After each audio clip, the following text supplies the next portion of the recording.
Ladies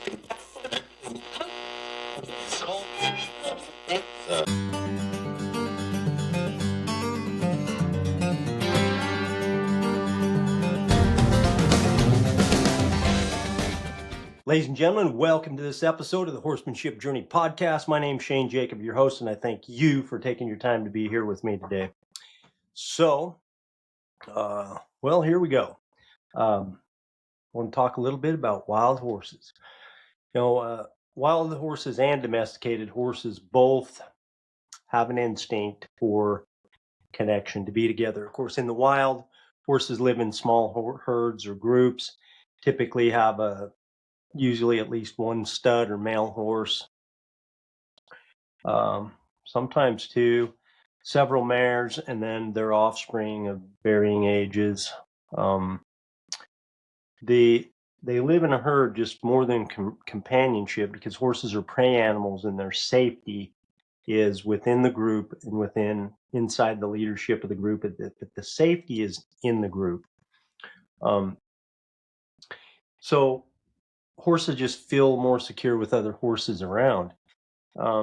They also get to share like the responsibilities of, keeping watch, finding food and water, even sometimes shelter when necessary. And then, of course, young horses are so interesting because they learn so much usually from their mothers, from their mares, mares and mothers, being one and the same. But it's interesting to watch mares. Well, I'll talk about another podcast about this, but about mares teach their colts and discipline them, and and then those babies take on the traits of the mother, usually so much more than the stud horse. I had a stud horse for a long time, and I would see so much of the mares in the colts that I would breed, and I believe that that's why, as I watch, because in the horse world, they have a kind of a deadbeat dad. He does what he needs to do to create the baby breeds the mare, and then when the baby comes, it's the mother's sole responsibility until the horse is weaned. And in that period of time, that horse learns so much and takes on so much similarities and learning, and just operates the same way as the mare. It's really interesting to watch. Anyway, back to the herd. In the herd, the young horses are learning. They're not weaned like, in intervals of, 4 to 6 months, usually for domestic horses. But they sometimes they can stay in the herd for years, right? And so they learn from each other also. So humans are like horses in that we thrive with connection, right? We know that without interaction with other human beings, we go into distress, right? And we know this. We know that we need connection. Like Brene Brown said, that human beings are hardwired for connection.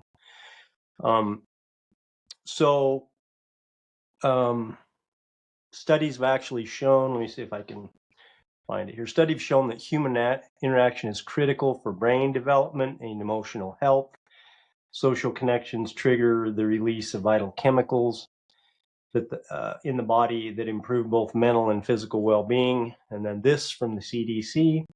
The CDC emphasizes the importance of relationships for survival, and they state that stable and supportive relationships give us the support we need to cope with stressful life challenges. People with healthy relationships are more likely to make healthy choices that lead to better mental and physical health.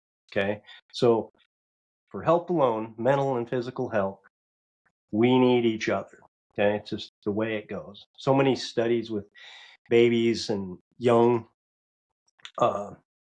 small newborns and toddlers and young kids, of how they advance in their overall health with or without people around. Makes a tremendous difference. We have that need. It's part of the human experience, I guess I'll call it. So then the question is, with people, and especially teens, a lot of time we talk about isolation, right? Why do we want to be by ourselves? I hear a lot of times I hear in conversation, I'm tired of people. I'm going to move out to the country and buy me 40 acres and put a house right in the middle of it, so I don't have to deal with people.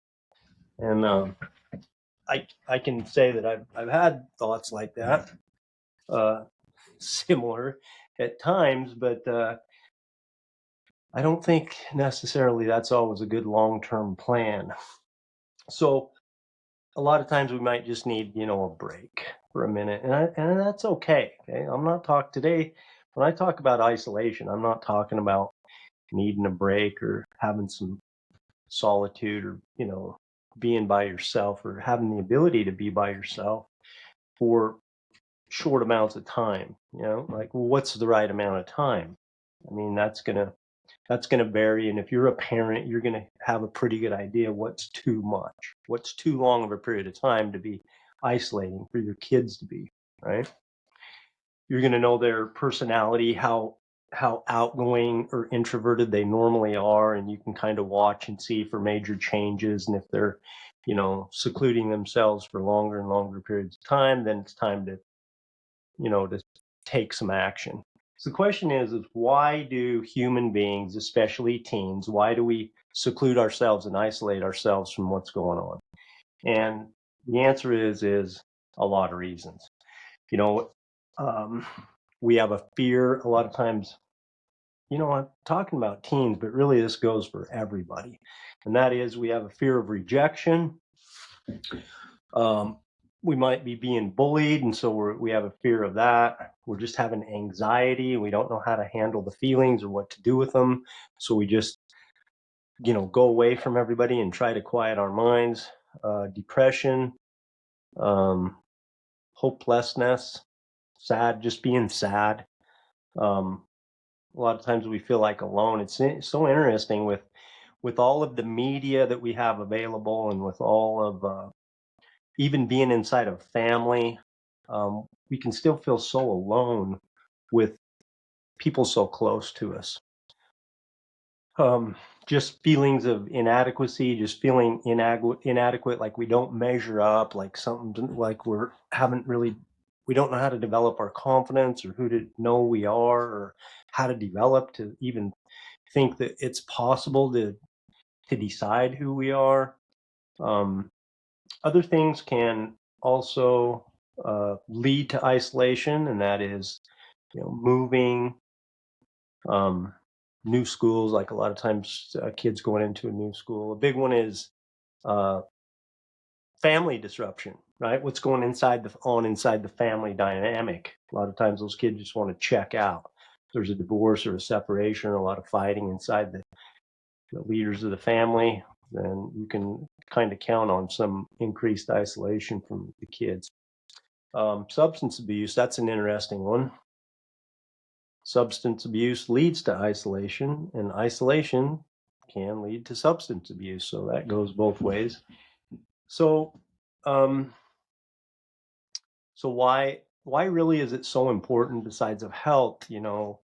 Um, I can tell you that from my own experience, I can tell you as a matter of fact that people need people.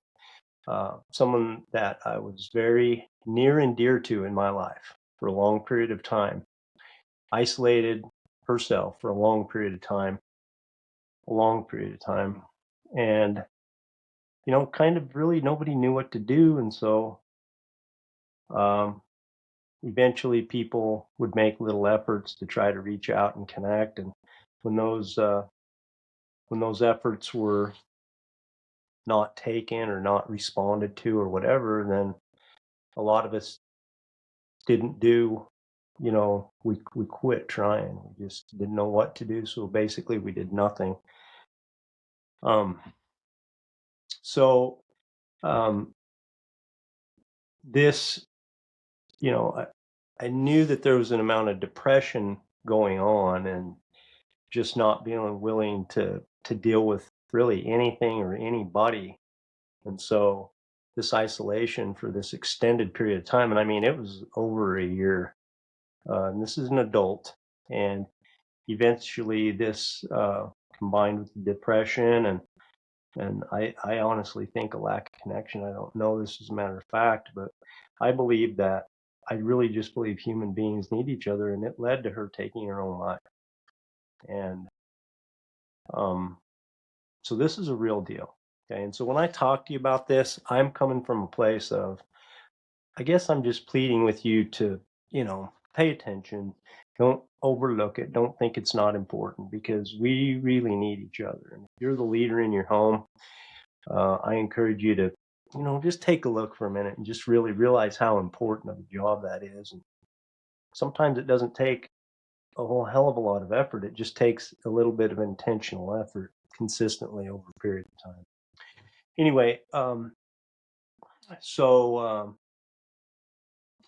isolation is more than just feeling alone. It can seriously harm both physical and mental health, like we've talked about.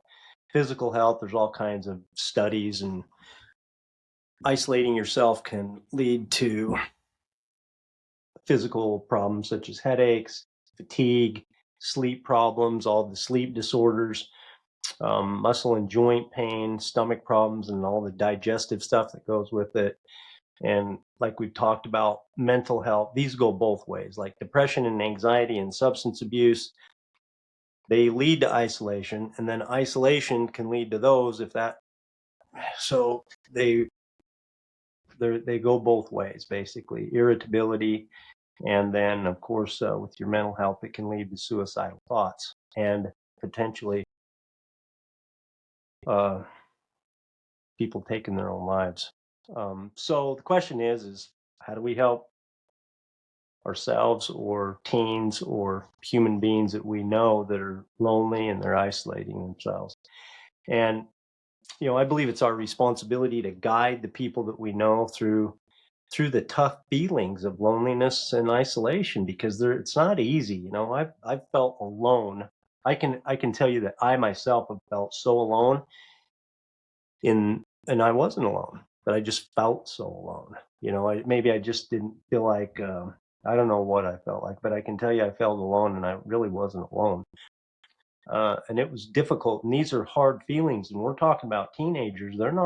They don't have experience in as much experience in this as we do as adults. And so it can take a bigger toll and seem bigger and seem more serious. I always think of, I interviewed a guy, he'll come to me, but he was a veteran, and he talks about the fog of war. And it's on this podcast. I don't remember the episode off the top of my head or his name, but that's okay, because the point was he talked about the fog of war, and what he meant is that when we're in the middle of a lot of feeling, or we're in the middle of something that seems big, when we're in the middle of the conflict or the hard feelings, when we're right in the middle of it, we really can't see past it. We're just so focused on what we can see. And he compares that to the fog of war, like the bombs and the smoke are going off, and that's all you can see is the immediate right in front of you. You're not in the chopper. We're back at Mission Command looking at a satellite view where you can, make better decisions, better long-term decisions, because the only thing that you can see is right there in front of you. And sometimes the immediate seems like the permanent.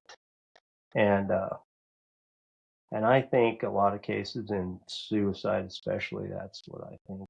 That a lot of times we can let our mind think that the immediate is the permanent, when really it doesn't have to be the permanent. The immediate can be the immediate if we can back out of that fog of war, or lift ourselves above it, or take a step back, or breathe and try to get a different, more of a broader perspective of what's going on. So here's just some practical steps that can help. And the first thing that I'm going to say is number one is, if you wonder if you need medical help, get professional medical help. Okay. If you're the point to say, I wonder if this is a good idea, I would err on the side of caution and go ahead and do it. Okay. Because of the consequences can be permanent. So if you're unsure, I'd say go for it. Okay, get medical help if you're wondering. Reach out to a counselor, to a therapist for guidance, for anything you can do from a any kind of professional medical help. Second of all, you know, I'm going to come back to and say, you as a parent, or if you're close to somebody, I think you're going to have a pretty good idea of how long is too long, right? It's just like a healthy be by yourself for a little while, or is this something that's turning into a habit, right? Of just of of uh, of reducing the amount of contact that you're having with human beings. Okay, that's what you're looking for. Second is, this is a big one. This is an easy one, but it's not. It's a simple one, but it's not easy, and that is to be the connection. Be the connection that they're looking for. Just and all that really requires, it's simple, but all it really requires is taking the time. Okay, just take the time to listen without judgment. Okay, not you don't have to tell them what to do or grab them. My first inclination is just to grab somebody and try to force them to go into public and do something they don't want to do, and it's not a good idea, right? But that's what I would, if I don't think it through, that's what I want to do. Like, come on, let's go do this and that and the other. And they don't want to go. Okay, then maybe they're not ready for that right now. The beginning to this is in order to make this the important connection that they need to have them feel heard and listened to, and to come back, basically to come back from isolation into the world and to connect with human beings. Just take the time to listen without judgment, and just try to refrain from making judgment. Just give them space to be them. Okay, validate their feelings. Just have it be okay. Let them know that it's okay. Let them know it's normal to the extent that you can. Normalize it and validate it. Let them know that what they're feeling, based on what's going on and the way that they're thinking, then the way that they're feeling it makes sense, and it's okay. And it's okay to feel the way that you're feeling. Three is, then and the next thing is going to be just to encourage activities. Okay, don't grab them by their ear and force them. Probably not a good idea, like I said, but just to encourage activities. If you can spend time with them, just doing anything, you know. Um, Media and engaging in media can be really connecting, yet at the same time, if teens or adults or anybody is looking at media and all that we can see is the perfection in everybody else, and that we suck and we're not as good as them, then media can make us feel inadequate and want to isolate more. But being together with, hobbies, just spending time, maybe go to a movie, play catch, just like family activities, like you and your son or daughter just going to spend time one-on-one doing something. Okay. Of course, all, all activities are good, sports, and all the school activities and community getting involved. And by the way, community volunteering is a big deal. When you reach out, Cheryl Green talks about this in a podcast, or in the Horsemanship Journey show. She was in a funk, and she was down, and she was depressed, and she hadn't been out of her bedroom because her husband was involved in some stuff, and they were getting a divorce, and she couldn't handle it very well, and she was depressed, and it was a long time, and she didn't want to go. And finally one day, I think, if I'm right on this, it was her stepmom kind of picked her up off the bathroom floor, where she'd been for hours, right? Because she'd go from the bedroom to the bathroom floor, and that's about it, for months, and finally picked her up off the floor and helped her get involved in a dog rescue. Okay. And that act and that group and that something that she enjoyed doing helped her, get through this thing. And so there's so many stories like that, but volunteering to help other people can be a big thing. And there's so many causes and so many things that you can do, because human beings, we need help. There's so many places. You don't have to look very far to be able to go out and help somebody or a group, because there's plenty of groups out there, and they need help. They'll welcome it. Of course, then there's support groups. Teens often feel comforted if in a group setting, right? Just knowing that other people are going through the same stuff. And so if it's a good group, then groups of people that are going through similar stuff can be helpful.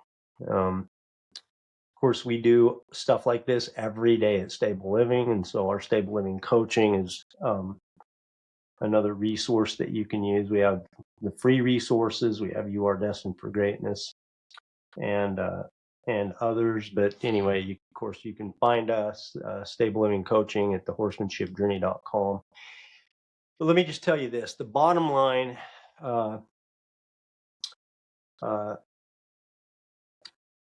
it's not just nice to have; it's essential. Okay, it's essential to have connection. It's essential to have connection, to feel connected, to feel close and to feel understood and validated. We just really need each other. Prolonged isolation, like we said, can be so dangerous, but empathy, patience, and really unconditional love. Okay. That's what's going to guide your teens and the people that you love out of their struggle, is just being willing to spend the time with them and loving them unconditionally.